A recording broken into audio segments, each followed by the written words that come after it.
welcome back to our Bible in a Year reading plan. I am Shanique and I'm excited that you're here. Today we are diving into Genesis chapter 39 to 41. If you're just joining us, currently we are reading the Bible in a year from Genesis through to Revelation, and we have a reading plan that you can download for free from our website. You can find a link to this in the description box below. And we also have some weekly reflection questions as well that can help you dig deeper into the readings. And again, you can find all of this in the description box. Just head on over to our website and you will be able to download these resources. Okay, so for today's reading, we are diving into Genesis 39 to 41. Okay, let's get started.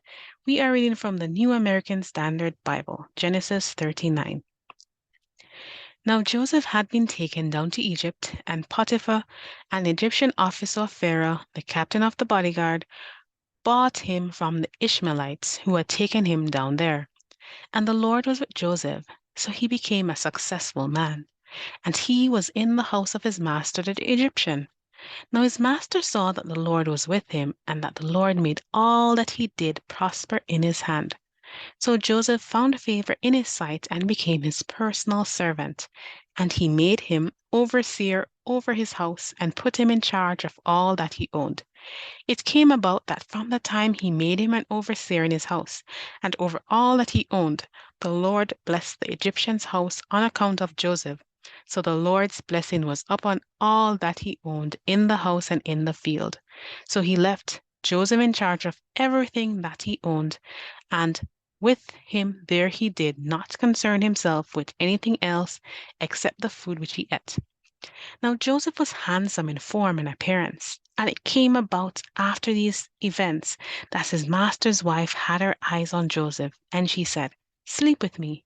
But he refused and said to his master's wife, "Look, with me here, my master does not concern himself with anything in the house, and he has put me in charge of all that he owns. There is no one greater in this house than I, and he has withheld nothing from me except you, because you are his wife. How then could I do this great evil and sin against God?" Though she spoke to Joseph day after day, he did not listen to her, to lie beside her, or to be with her. Now it happened one day that he went into the house to do his work, and none of the people of the household was there inside. So she grabbed him by his garment, saying, "Sleep with me." But he left his garment in her hand and fled and went outside. Then she saw that he had left his garment in her hand and had fled outside. She called to the men of her household and said to them, "See, he has brought in a Hebrew to us to make fun of us. He came in to me to sleep with me, and I screamed. When he heard that I raised my voice and screamed, he left his garment beside me and fled and went outside." So she left his garment beside her until his master came home. Then she spoke to him. "With these words, the Hebrew slave whom you brought to us came in to me to make fun of me. But when I raised my voice and screamed, he left his garment beside me and fled outside." Now when his master heard the words of his wife, which he spoke to him, saying, "This is what your slave did to me," his anger burned. So Joseph's master took him and put him into prison, the place where the king's prisoners were confined, and he was there in the prison. But the Lord was with Joseph, and extended kindness to him, and gave him favor in the sight of the warden of the prison. And the warden of the prison put Joseph in charge of all the prisoners who were in the prison, so that whatever was done there, he was responsible for it. The warden of the prison did not supervise anything under Joseph's authority, because the Lord was with him, and the Lord made whatever he did prosper. Genesis 40. Then it came about after these things that the cupbearer and the baker for the king of Egypt offended their lord, the king of Egypt. And Pharaoh was furious with his two officials, the chief cupbearer and the chief baker. So he put them in confinement in the house of the captain of the bodyguard, in the prison, the same place where Joseph was imprisoned. And the captain of the bodyguard put Joseph in charge of them, and he took care of them, and they were in confinement for some time. Then the cupbearer and the baker for the king of Egypt, who were confined in the prison, both had a dream the same night, each man with his own dream, and each dream with its own interpretation. When Joseph came to them in the morning and saw them, behold, they were dejected. So he asked Pharaoh's officials who were with him in confinement in his master's house, "Why are your faces so sad today?" And they said to him, "We have had a dream, and there is no one to interpret it." Then Joseph said to them, "Do interpretations not belong to God? Tell it to me, please." So the chief cupbearer told his dream to Joseph, saying to him, "In my dream, behold, there was a vine in front of me, and on the vine were three branches. And as it was budding, its blossoms came out, and its clusters produced ripe grapes. Now Pharaoh's cup was in my hand, so I took the grapes and I squeezed them into Pharaoh's hand, and I put the cup in Pharaoh's hand." Then Joseph said to him, "This is the interpretation of it. The three branches are 3 days. Within 3 more days, Pharaoh will lift up your head and restore you to your office, and you will put Pharaoh's cup in his hand as in your former practice when you were his cupbearer. Only keep me in mind when it goes well for you, and please do me a kindness by mentioning me to Pharaoh and get me out of this prison. For I was in fact kidnapped from the land of the Hebrews, and even here I have done nothing that they should have put me in the dungeon." When the chief baker saw that he had interpreted favorably, he said to Joseph, "I also saw in my dream, and behold, there were 3 baskets of white bread on my head, and in the top basket there were some of all kinds of baked food for Pharaoh, and the birds were eating them out of the basket on my head." Then Joseph answered and said, "This is its interpretation. The 3 baskets are 3 days. Within 3 more days, Pharaoh will lift up your head from you and will hang you on a wooden post, and the birds will eat your flesh off you." So it came about on the 3rd day, which was Pharaoh's birthday, that he held a feast for all his servants, and he lifted up the head of the chief cupbearer and the head of the chief baker among his servants. He restored the chief cupbearer to his office, and he put the cup into Pharaoh's hand, but he hanged the chief baker just as Joseph had interpreted to them. Yet the chief cupbearer did not remember Joseph, but forgot him.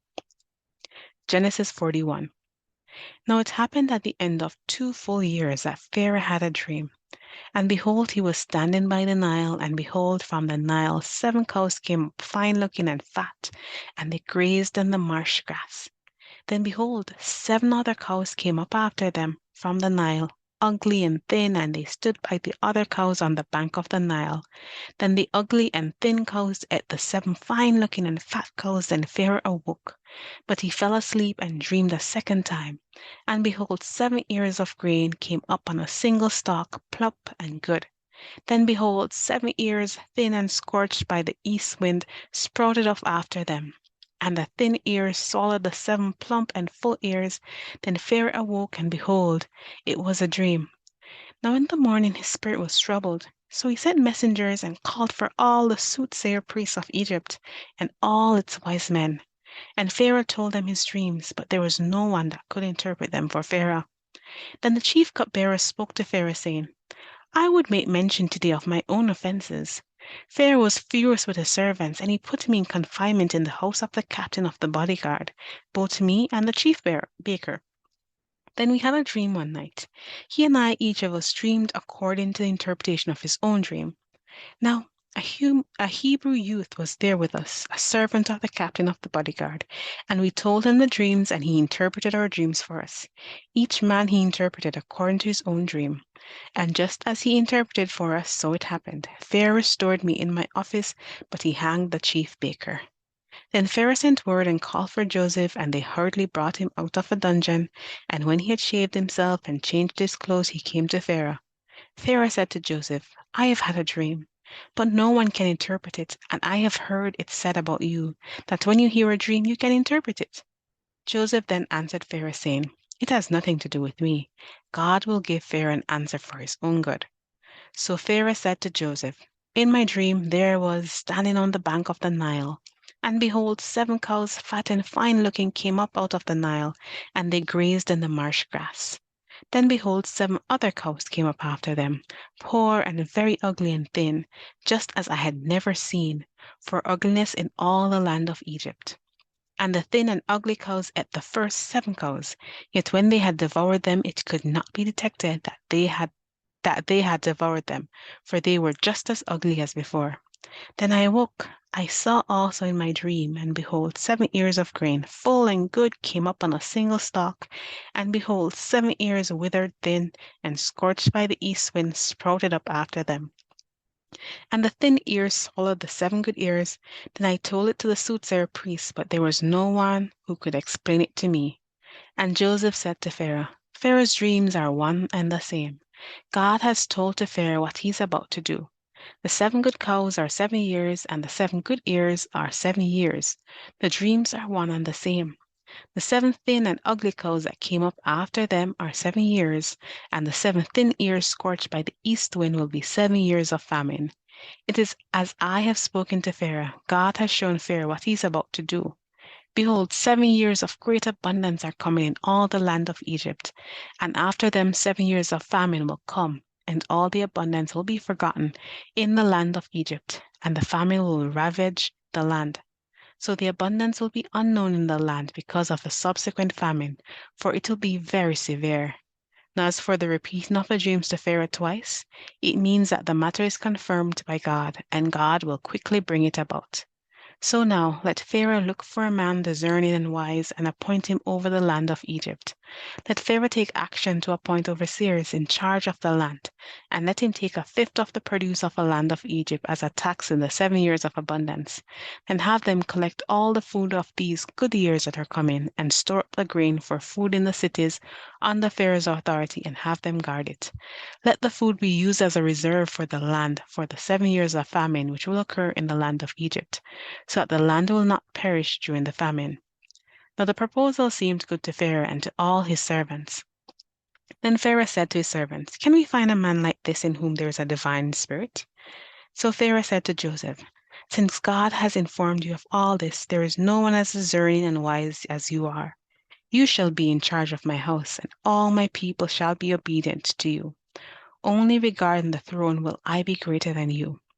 Pharaoh also said to Joseph, See, I have placed you over all the land of Egypt. Then Pharaoh took off his signet ring from his hand and put it on Joseph's hand, and clothed him in garments of fine linen, and put the gold necklace around his neck. And he had him ride in the second chariot, and they proclaimed ahead of him, bow the knee, and he placed him over all the land of Egypt. Moreover, Pharaoh said to Joseph, Though I am Pharaoh, yet without your permission, no one shall raise his hand or foot in all the land of Egypt. Then Pharaoh named Joseph Zaphenath Paneah, and he gave him Asenath, the daughter of Potiphar, priest of On, to be his wife. And Joseph went out over the land of Egypt, and Joseph was 30 years old when he stood in the presence of Pharaoh, the king of Egypt. And Joseph went out from the presence of Pharaoh, and went through all the land of Egypt. During the 7 years of plenty, the land produced abundantly. So he collected all the food of these 7 years, which occurred in the land of Egypt, and put the food in the cities. He put in every city the food from its own surrounding fields. Joseph stored up grain in great abundance, like the sand of the sea, until it stopped measuring it, for it was beyond measure. Now, before the year of famine came, 2 sons were born to Joseph, who Asenath, the priest of Potiphar, priest of On, bore to him. Joseph named the firstborn Manasseh, for he said, God has made me forget all my troubles and all of my father's household. And he named the second Ephraim, for he said, God has made me fruitful in the land of my affliction.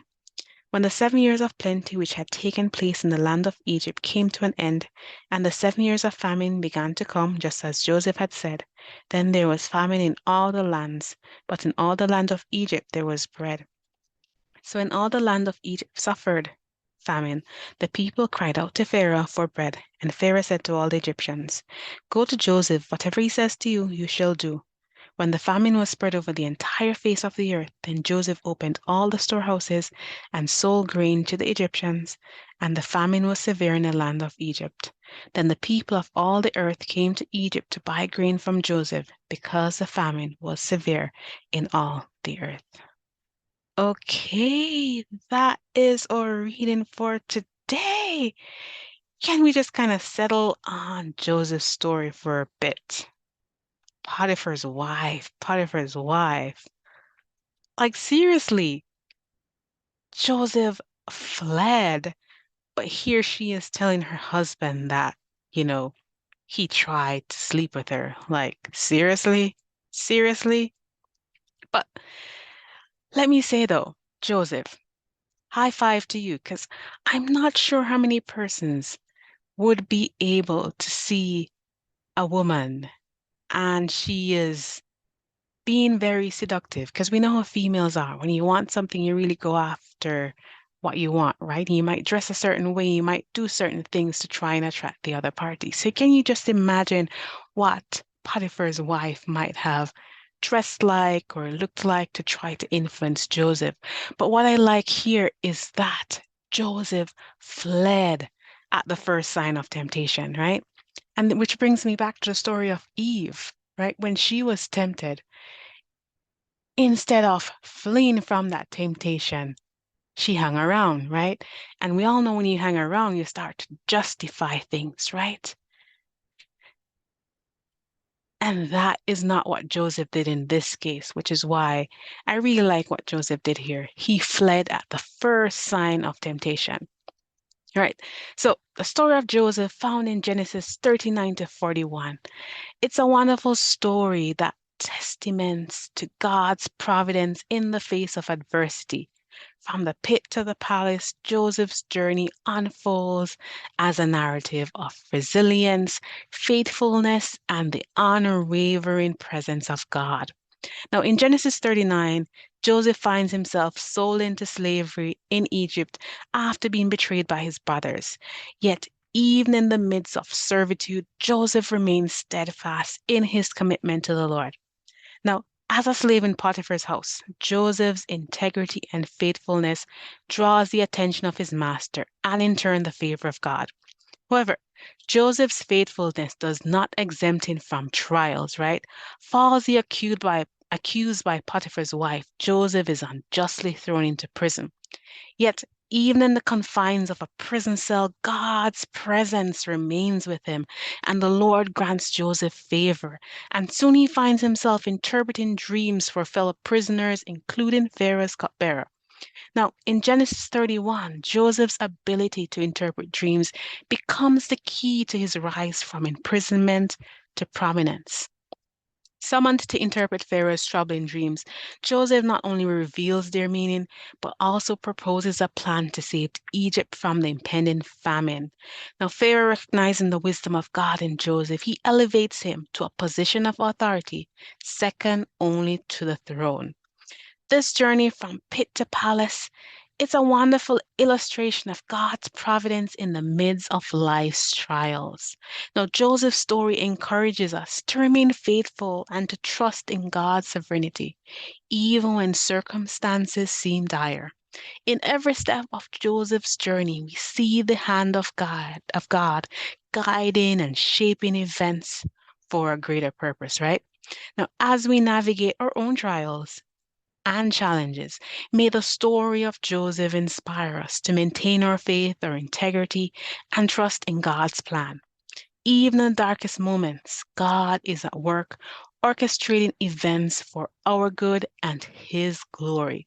So let's take comfort in the truth that just as Joseph went from the pit to the palace, God can turn our trials into triumphs when we place our trust in Him. God can turn our trials into triumphs when we place our trust in Him. Okay, folks, that is our reading for today, day 12 of our Bible in a Year reading plan. I hope that you'll join us again tomorrow where we dive into day 13. And if you haven't subscribed as yet, I encourage you just to subscribe, to hit that subscribe button so that you get notified whenever we release a new video in the series of our Bible in a Year reading plan.